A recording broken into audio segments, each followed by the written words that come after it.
नमस्कार दोस्तों, जय जोहार। मैं कौशल तिवारी और भिनिया संध्या में आपका स्वागत है।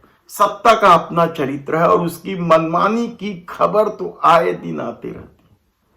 छत्तीसगढ़ में रेल यात्री किस तरीके से परेशान हैं, कोविड के बाद किस तरीके से मेमू ट्रेनों और लोकल ट्रेनों को स्पेशल ट्रेन बनाकर चलाया जा रहा है और यात्रियों से मनमाना पैसा वसूला जा रहा है, इसे लेकर हाई कोर्ट में मामला दायर किया गया है और हाई कोर्ट ने इस पर रेलवे से जवाब मांगा है और 3 सितंबर को इसकी सुनवाई होगी। लेकिन आज हम बात कर रहे हैं हाई कोर्ट के उस सख्त फैसले पर जो सत्ता की मनमानी को रोकने के लिए काफी है।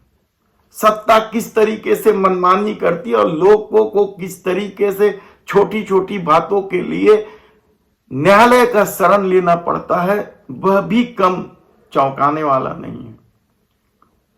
दरअसल यह मामला मरवाही नगर पंचायत का है और सत्ता की मनमानी देखिए।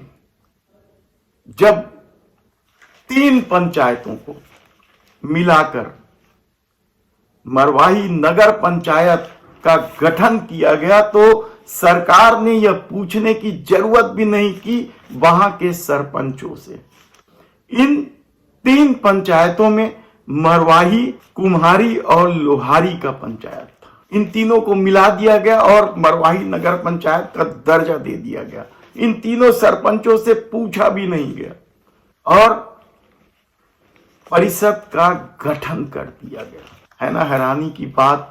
और किसे बनाया? भारतीय जनता पार्टी के नेता अशोक ठाकुर को इस मरवाही नगर पंचायत परिषद का अध्यक्ष बना दिया गया। इसे लेकर जब याचिका दायर की गई जुलाई महीने में, सारी सुनवाई हो गई थी, लेकिन न्यायालय ने फैसला अब जाकर दिया है कि सरकार का यह निर्णय त्रुटिपूर्ण था और परिषद को भंग करने का फैसला सुना दिया।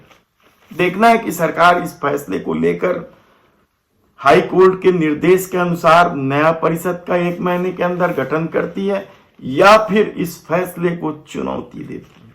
सत्ता की मनमानी को चुनौती देने के लिए मरवाही सरपंच प्रियदर्शनी नहरेल को कितना पापड़ बेलना पड़ा, आप सोच नहीं सकते। इसकी अपनी कहानी हम फिर आपको विस्तार से बताएंगे कि क्या कुछ खेल सत्ता करती है।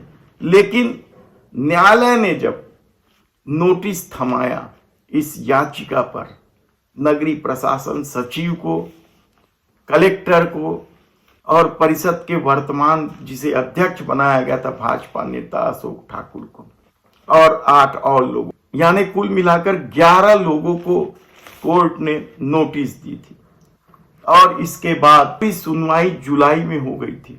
फैसला आते आते अगस्त बीतने को है और फैसला सामने है सबके कि किस तरीके से परिषद त्रुटिपूर्ण रूप से गठन की गई थी और इसे भंग किया जाता है। देखना है कि इस तरह के राजनीतिक खेल में किस तरीके से आम लोग पीसते चले जाते हैं।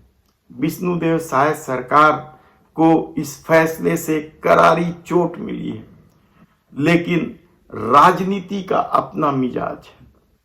फैसले आते जाते रहेंगे, सत्ता की धमक बरकरार रहती है।